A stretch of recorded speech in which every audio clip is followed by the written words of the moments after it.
It all started with a whisper, a tantalizing murmur on the fringes of the internet, a digital ghost story told around the warm glow of monitors in darkened rooms. The whisper was about Bitcoin, a magic internet money that was making ordinary people into millionaires overnight.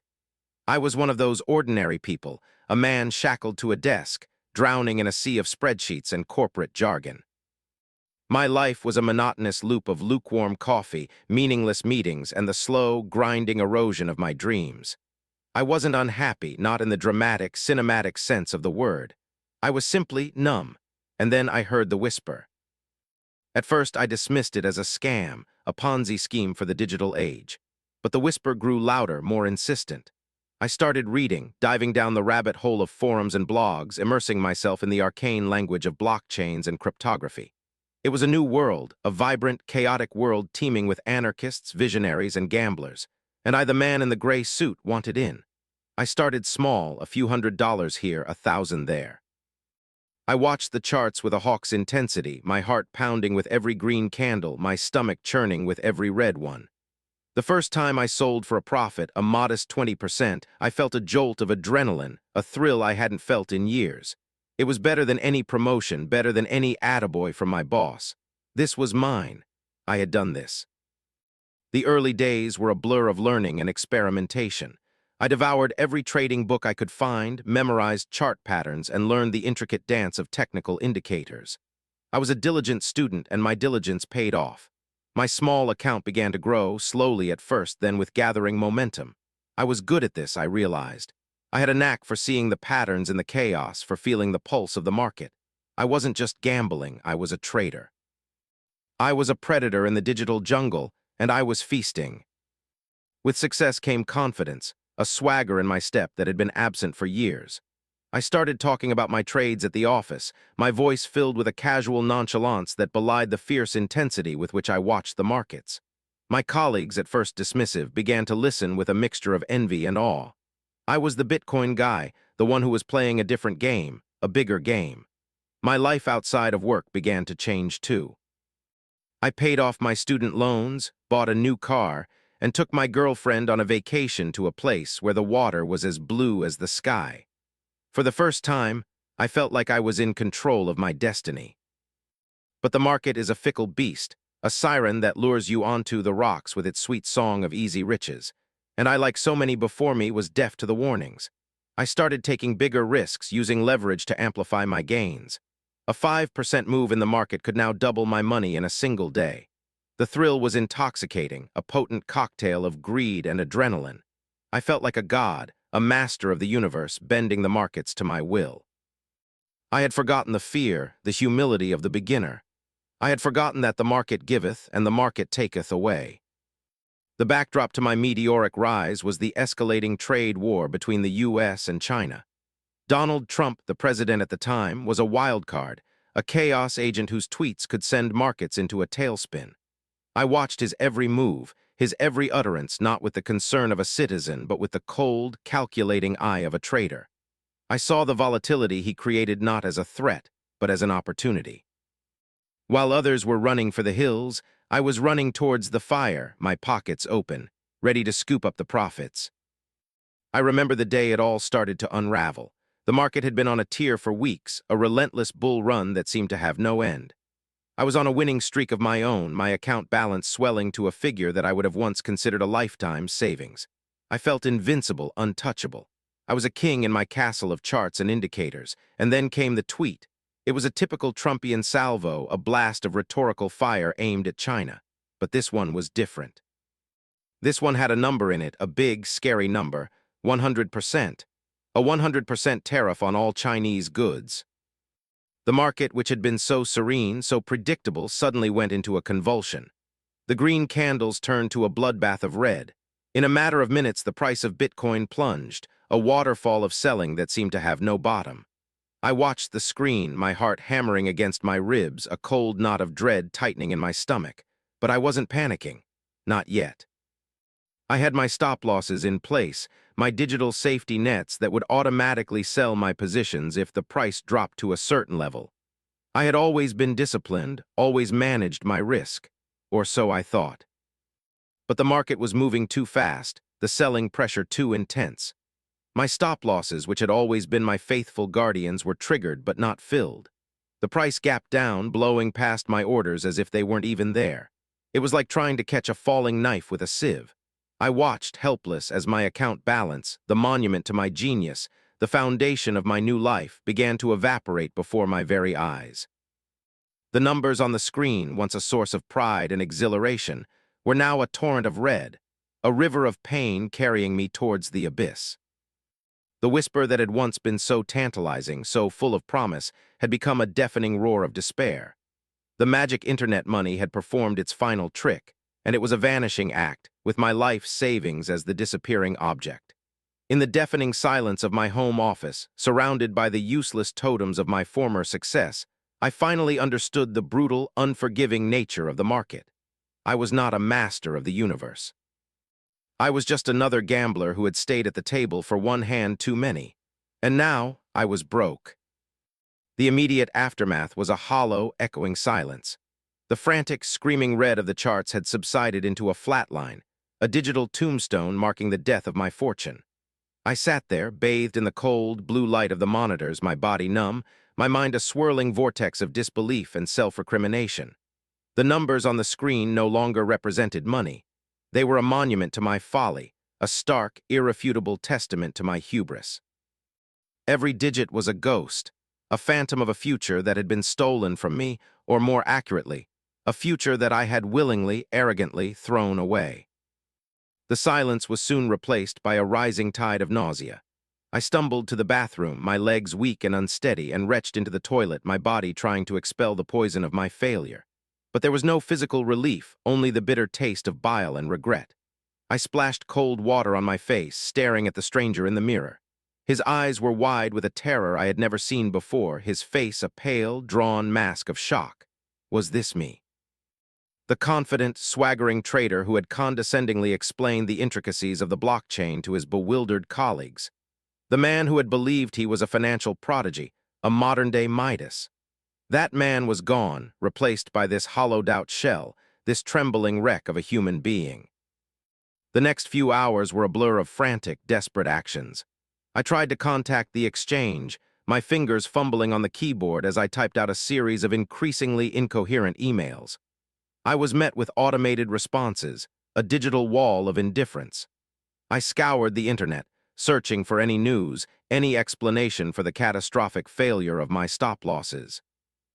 I found myself in the digital company of a legion of the damned, a chorus of traders from around the world all singing the same song of ruin. The forums were a cacophony of rage, despair, and conspiracy theories. It was the exchange's fault, they cried. It was a coordinated attack by the whales, the shadowy figures who controlled the market. It was Trump's fault, the mad king whose every whim could create or destroy fortunes. There was a perverse comfort in this shared misery, a fleeting sense of solidarity with my fellow financial lepers.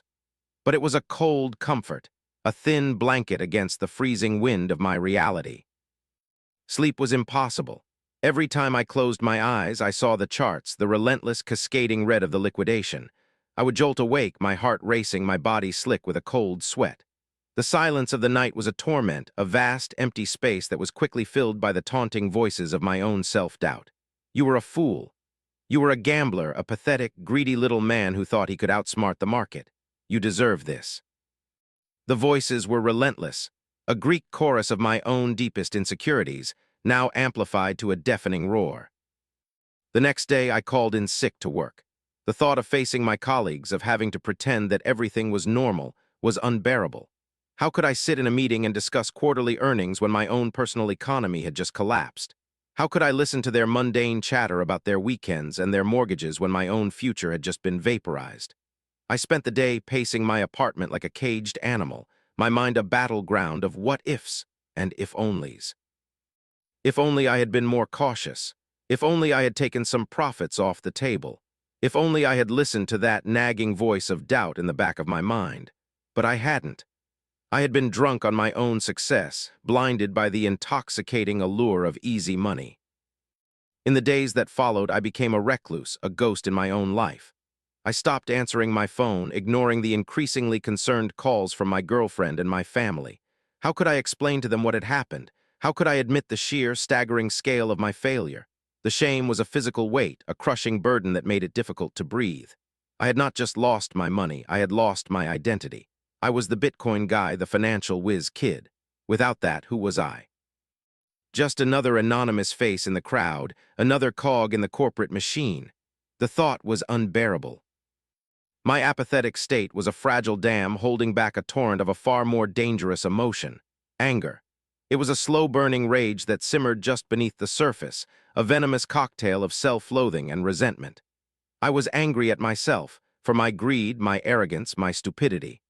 I was angry at the market, that soulless, capricious entity that had built me up only to tear me down. I was angry at Trump, the reality TV show president whose reckless pronouncements had real-world consequences, consequences that were now a gaping, smoking crater in the middle of my life. One evening, I found myself sitting in front of my computer, my fingers hovering over the keyboard. I opened the trading platform, the scene of my financial demise. The charts were still there, a digital echo of the carnage, but something had changed. The fear, the despair was still there, a cold, heavy presence in the room. But now it was mingled with something else, a dangerous, seductive idea that began to take root in the fertile soil of my desperation. Revenge. I had to get it back. I had to win it back. I would not be beaten. I would not be another casualty of the market. I would rise from the ashes, a financial phoenix, and I would make them all pay. It was a mad thought, a gambler's last, desperate throw of the dice. But in the darkness of my despair, it was the only light I could see. And so, with trembling hands, I began to research, to plan, to plot my return. I was no longer a traitor. I was a man on a mission, a man with nothing left to lose. And in the world of high-stakes finance, there is nothing more dangerous than a man with nothing left to lose. The plan was born of desperation and fueled by a potent cocktail of delusion and rage. I was going to get it all back, every last Satoshi. I was no longer the cautious, calculating trader I had once been. That man had been incinerated in the fires of the crash. What was left was a scorched, hollowed-out shell, animated by a single, all-consuming purpose: vengeance. My target was no longer the slow, steady accumulation of wealth. It was a single, decisive strike, a lightning raid on the market that would either restore my fortune or complete my annihilation. There was no in-between. To fund this insane crusade, I began to liquidate what was left of my old life. The new car, the symbol of my fleeting success, was the first to go. I sold it for a fraction of what I had paid, the depreciation a bitter metaphor for my own diminished value. Next were the watches, the designer clothes, the expensive gadgets I had bought in a futile attempt to fill the void in my soul. Each sale was a fresh humiliation, a stripping away of the flimsy armor of my former identity. I was shedding my skin, not to be reborn, but to reveal the raw, exposed nerve of my desperation. The final and most shameful act of financial self-immolation was the loan. I went to a loan shark, a man with dead eyes and a smile that never reached them. I knew the risks, the exorbitant interest rates, the whispered stories of broken bones and shattered lives. But fear was a luxury I could no longer afford. I signed the papers with a hand that did not tremble, my signature a final, irrevocable pact with the devil. I walked out of his dimly lit office with a briefcase full of cash, the seed money for my glorious comeback or my final, ignominious end. With my war chest replenished, I returned to the digital battlefield. But this time, I was a different kind of soldier. I was no longer interested in the elegant dance of technical analysis, the subtle nuances of market sentiment. I was a guerrilla warrior, a bomb thrower in the hallowed halls of finance. I was trading on pure, uncut emotion, my every move dictated by the wild swings of my own volatile psychology. I was betting on rumors, on whispers in the dark corners of the internet, on the chaotic pronouncements of the Mad King in the White House. I was a man possessed, a ghost at the machine, my life reduced to the flickering green and red of the charts. My relationship with my girlfriend, already strained by my reclusiveness and erratic behavior, finally shattered. She could no longer recognize the man she had fallen in love with. The ambitious, driven, and yet gentle man she knew had been replaced by this obsessive, paranoid stranger who spoke in a language of leverage and liquidations. The final argument was a brutal, ugly affair, a clash of two worlds that could no longer coexist. She pleaded with me to stop, to walk away, to salvage what was left of our life together. But I was deaf to her pleas, my ears filled with the siren song of the market. She left, her final words a tearful prophecy of my impending doom. I watched her go, a part of me screaming in protest, but the larger, dominant part of me felt a cold, chilling sense of relief. She was a distraction, a tie to a world that no longer mattered. All that mattered was the screen. The trading was a blur of sleepless nights and caffeine-fueled days. I was living on the edge of a razor blade, my fortunes swinging wildly with every tick of the market. There were small victories, moments of exhilarating success that fanned the dying embers of my hope. But for every step forward, there were 2 steps back. The market was a cruel, unforgiving master, and it seemed to take a perverse pleasure in tormenting me. A promising trade would turn against me at the last second. A sure thing would evaporate into thin air. It was as if the market knew, as if it was toying with me, punishing me for my arrogance. The end, when it came, was not a dramatic explosion, but a slow, agonizing bleed. My capital, my borrowed time, was slowly, relentlessly ground down by a series of small losses, a death by 1,000 cuts. The loan shark's money, which had once seemed like a lifeline, was now an anchor, dragging me down into the abyss. The interest payments were a constant, gnawing drain on my dwindling resources, a ticking clock that was counting down the final seconds of my financial life. The final trade was a Hail Mary, a desperate, all-or-nothing bet on a volatile, low-cap altcoin. It was the kind of trade that could make you a millionaire overnight, or more likely wipe you out in a matter of minutes. I stared at the screen, my eyes burning, my body trembling with a mixture of fear and a strange, almost serene sense of resignation. I was no longer in control. I was a passenger on a runaway train, and I was about to go over the cliff. The price spiked, a brief, tantalizing flash of green. For a fleeting moment, my heart soared. This was it. This was my redemption, but then just as quickly it plunged, a vertical drop that erased my entire position in a heartbeat: liquidation. The word flashed on the screen, a final, brutal epitaph to my trading career. It was over, all of it. The dream, the ambition, the desperate, clawing hope. It was all gone. I didn't rage, I didn't scream, I didn't even cry. I just sat there in the silent, suffocating darkness of my apartment, and I laughed. It was a hollow, empty sound, the laughter of a man who had lost everything, a man who had finally, irrevocably broken. The whisper of Bitcoin, the magic internet money, had become a mocking, triumphant roar. And in its wake there was only silence. And me, a ghost in the machine, a man who had gambled with his soul and lost.